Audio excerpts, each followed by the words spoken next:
अस्सलाम वालेकुम। कैसे हैं आप सब? उम्मीद है आप सब ठीक होंगे। अल्हम्दुलिल्लाह मैं भी बिल्कुल ठीक। जी, आज की वीडियो मैं शुरू कर रही थी अपने किचन से। आज मेरा मूड था कि मैं किचन की डीप क्लीनिंग कर लूँ, क्योंकि संडे था। संडे वाले दिन अक्सर ही बच्चे घर होते हैं, तो फिर थोड़ी बहुत हेल्प वो भी करवा देते हैं साथ में। तो ख़ास तौर पे बेटियाँ जो अपनी माँ के साथ ज़्यादा हेल्प करवाती हैं। बहरहाल मेरे तो बेटे भी करवा देते हैं, कोई इतना इशू नहीं है। ये मैंने ना एक दिन पहले शामियाँ बनाई थी। मैंने सोचा सबसे पहले मैं इनको ना डीप फ्रीज़र में से निकाल के तो सेव कर लूँ। शामियाँ मैंने अक्सर ही बना के रखी होती हैं बच्चों के लंच बॉक्स के लिए, अचानक मेहमान आ जाएँ या ख़ुद बर्गर वगैरह किसी भी चीज़ में इस्तेमाल के लिए। सबसे पहले तो मैंने किचन की सफाई की तरफ ना जब आऊँ तो मुझे होता है कि ये नमक मिर्च वाले जो बॉक्सेस हैं ना, इनको खाली करके सबसे पहले वॉश करके तो धूप में रख दिया जाए, ताकि इनको अच्छी तरह से धूप लग जाए, इनकी स्मेल ख़त्म हो जाए, नमी ख़त्म हो जाए। और जब हम इसमें मसाले डाल के सेव करें तो हमारे मंथली तक 1 माह 2 माह तक सेफ रहे और ख़राब ना हो, कोई कीड़ा नहीं लगता, कोई नमी नहीं आती मसालों में। ये मतलब कि ऐसे काम डेली तो हमसे किए नहीं जाते हैं, तकरीबन 1 माह बाद या 2 माह बाद भी कुछ लोग करते होंगे। मैं बहरहाल 1 डेढ़ माह बाद कर लेती होती हूँ ये जार वॉश करने वाला काम ना। वॉश करके उनको मैंने धूप में रख दिया था, तो फिर मैं किचन में आ गई थी। मैंने कहा उतनी देर जो चीज़ें साफ़ करने वाली है वो मैंने अच्छी तरह साफ़ कर लूँ, क्योंकि इन सब जो चीज़ों को मैंने ना यूज़ किया होता है ना किचन में, घी वगैरह, तो उसके ब्लैक धब्बे इनके ऊपर बहुत ज़्यादा आए होते हैं। पराठे वगैरह बनाने हैं या ऑयली चीज़ें फ्राई करनी है ना, तो मेरी कोशिश ये होती है सबसे पहले मैं इनको सरफ़ की कूची लगाऊँ। सरफ़ की कूची लगाने के बाद मैं गीले कपड़े के साथ हर चीज़ को अच्छी तरह से साफ़ करूँ। एक ये देखिए कि चीज़ें एक तो जगमगाने लग जाती है, चमचमाती हैं, और दूसरा अच्छी तरह से इनकी सफाई भी हो जाती है।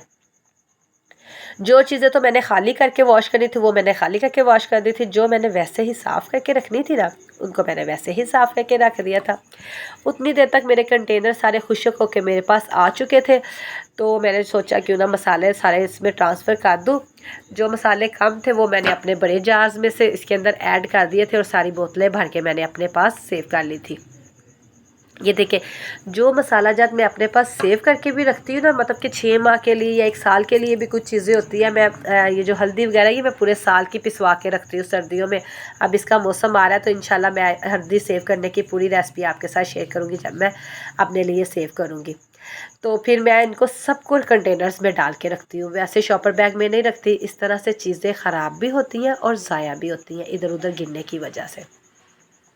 आप भी कोशिश किया करें, बजट में रह के ही सारे काम किया करें। कम बजट को में बहुत अच्छा किचन चलाने की कोशिश किया करें, क्योंकि महंगाई तो बहुत ज़्यादा है। आपको पता ही है, जो पहले हमें चीज़ 5 रुपए की या 10 रुपए की मिलती थी, इस वक्त वो 40-50 रुपए पे जा चुकी है। इतनी महंगाई हो चुकी है, तो इसीलिए हमारा फ़र्ज़ है कि हम उसको मैनेज करके चलें।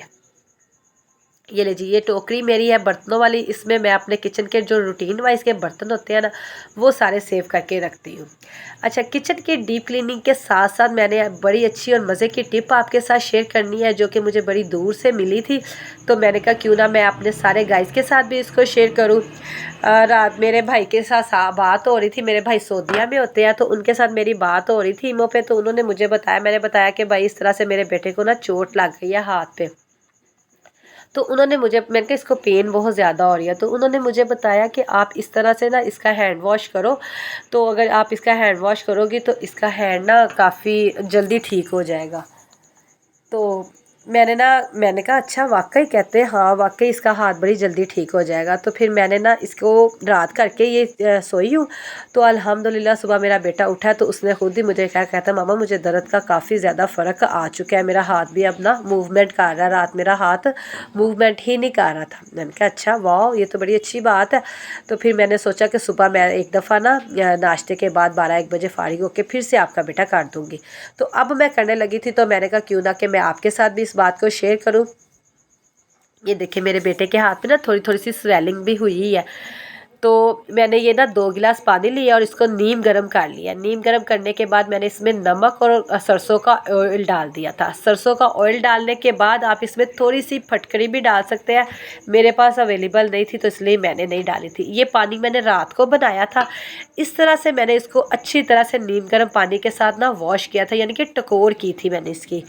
तो फिर रात में इसको लपेट के अच्छी तरह सुला दिया था। ये पानी मेरे पास वही पानी पड़ा हुआ है। इस पानी को मैं 2 दफ़ा इस्तेमाल करूँगी और 2 दफ़ा इस्तेमाल करने के बाद फिर मैं इस पानी को फेंक दूँगी, फिर तीसरी दफ़ा फिर मैं दोबारा से नया पानी बना लूँगी।